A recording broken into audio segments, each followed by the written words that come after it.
بسم اللہ الرحمن الرحیم۔ اللہ کو منانا۔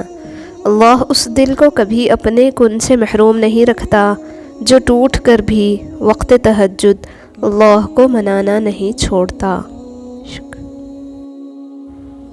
رسول اللہ صلی اللہ علیہ وسلم نے ارشاد فرمایا، وہ شخص جو تنہائی میں اللہ تعالیٰ کا ذکر کرتے ہوئے اللہ کے خوف سے رو پڑتا ہے، اللہ تعالیٰ اسے قیامت کے دن اپنے عرش کا سایہ عطا کریں گے۔ اللہ تعالیٰ نے ہم سے پرفیکٹنس نہیں مانگی، اللہ کو ہم سے کوشش مطلوب ہے۔ گرے رکے ایڑیوں کے بل ہی چاہے کیوں نہ چلنا پڑے، مگر اس رب کا در نہ چھوٹنے پائے۔ نیکی دل میں نور اور عمل میں قوت پیدا کرتی ہے، اور برائی دل میں تاریکی اور عمل میں ضعف و کمزوری پیدا کرتی ہے، اور مکڑی کے جالے سے بھی کمزور ہے اس دنیا کے سہارے۔ کچھ رشتے اللہ تعالیٰ خود ختم کرواتا ہے تاکہ ہماری زندگی خراب نہ ہو سکے، بے شک وہ جو کرتا ہے بہتر کرتا ہے۔ غریب آدمی سے اکڑ کر ملنا اور امیر سے ملتے وقت مسکراہٹ سجا لینا، یہ حسن اخلاق نہیں بلکہ بدترین منافقت ہے۔ زندگی کو بالکل سادہ اور مختصر گزارو تاکہ قیامت کے دن حساب دینے میں پریشانی نہ ہو۔ بے وجہ خوش رہا کرے، وجہ اکثر بہت مہنگی پڑتی ہے۔ دنیا کا مال تو چھوڑنا ہی پڑے گا، سمجھدار وہ ہے جو آخرت کا مال جمع کرے۔ جن گھروں میں مرد عورتوں سے نرم لہجے میں مسکرا کر بات کرتے ہیں، ان گھروں پر برکتیں راج کرتی ہیں۔ بات تو صرف چاہت اور احساس کی ہوتی ہے، ورنہ دوست اور دشمن ایک ہی حرف سے شروع ہوتے ہیں۔ دنیا میں ہر چیز بہانے سے ملتوی کی جا سکتی ہے، مگر تقدیر اور موت نہیں۔ جو شخص آپ کو نیچا دکھانا چاہ رہا ہے، وہ تسلیم کر رہا ہے کہ آپ اس سے اونچے ہیں۔ دنیا کی خوبصورتی انسان سے ہے، اور انسان کی خوبصورتی انسانیت سے ہے۔ عبادت فقط فرائض و سنت کی ادائیگی یا تسبیحات سے نہیں کی جاتی، مخلوق کی خدمت، حسن و اخلاق بھی عبادات میں شمار ہوتے ہیں۔ آپ کے اہل خانہ ہی آپ کے اصل خیر خواہ اور ہمدرد ہیں، اور وہی آپ کی توجہ کے اصل حقدار ہیں۔ سوشل میڈیا بھلے معلومات کا خزانہ اور تفریحات سے بھرپور ہے، لیکن اس کا ضرورت سے زیادہ استعمال کسی بھی صورت مناسب اور درست نہیں۔ اپنا قیمتی وقت ان کو دیں جو آپ کی رفاقت کے سچے حقدار ہیں، اور یقیناً وہ آپ کے گھر والے ہیں۔ اپنے ارادوں میں مخلص رہو، تم اللہ کی مدد ہمیشہ ساتھ پاؤ گے۔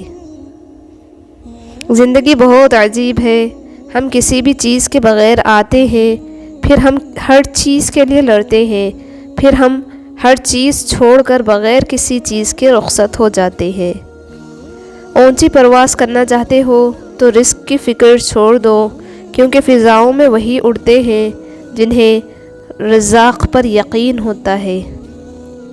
لوگوں کو دکھ دیتے وقت رب کی طاقت مت بھولنا، رب کی پکڑ شدید ہے۔ دھوکہ کھانے والے کی آہ اور صبر ضائع نہیں جاتا۔ لوگ آپ کی دل آزاری کرنے کے بعد ایسا رویہ دکھائیں گے جیسے آپ نے ان کی دل آزاری کی ہو۔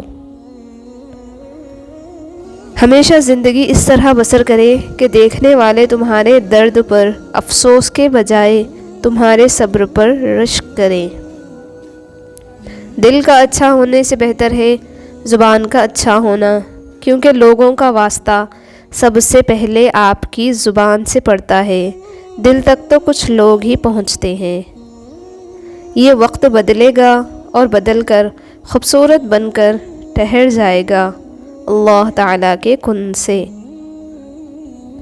پھر یوں ہوا کہ ہمیں سمجھ آ گئی، ہم واش رومز میں رونے والے جائے نمازوں پر رونے لگے، ہم اندھیروں سے ڈرنے والے رات کا انتظار کرنے لگے، ہم بے نمازی تہجد تک آ گئے، پھر ہم جیسے نالائق بندے جو اس کے غضب سے گھبراتے تھے اس کی رحیمی پر مسکرانے لگے، پھر یوں ہوا کہ ہم بڑے ہو گئے۔ مسجد میں بچے شرارت کریں تو اسے درگزر کریں، کیونکہ یہ بچے ٹی وی انٹرنیٹ چھوڑ کر مسجد میں آتے ہیں، کل یہی ہمارے بعد دین کو زندہ رکھیں گے۔ غور و فکر کرو اور خود کو مکمل بنانے کی کوشش کرو تاکہ دوسروں کا کمال تمہیں غمگین نہ کرے۔ جب زندگی کے معاملات اڑ جائیں تو سمجھ جاؤ کہ تم نے دوسروں کے معاملات اڑائے ہوئے ہیں، آسانیاں دو، آسانیاں ملیں گی۔ خدا جب مدد کرنے پر آتا ہے تو لامعلوم سے کوئی سبب پیدا کر دیتا ہے اور نہ ہونے سے ہونا نکال دیتا ہے۔ عظیم ہے وہ لوگ جو زندگی کے مشکل ترین لمحات کی کرواہٹ کا مزہ چکھنے کے باوجود بھی خود کڑوے نہیں ہوتے۔ زندگی انہی لوگوں کی وجہ سے خوبصورت لگتی ہے۔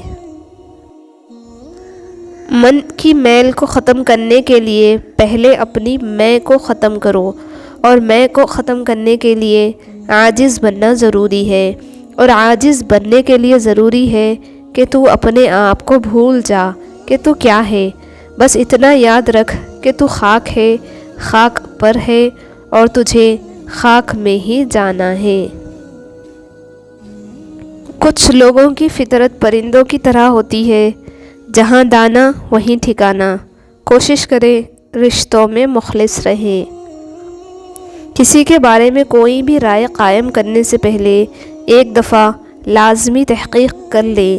کبھی کبھی انسان کا خود اپنی آنکھوں دیکھا بھی غلط ہو سکتا ہے۔ یاد رکھیں، بدگمانی ایک دیمک کی طرح ہوتی ہے جو آپ کے تعلق کو کھا جاتی ہے۔ ہمیشہ اپنے اچھے نصیب کے لیے دعا کرو، کیونکہ اچھی صورتیں بھی نصیب کی محتاج ہوتی ہیں۔ اے دلوں کو سکون دینے والے رب، میرے دل کو سکون عطا فرما۔ آمین۔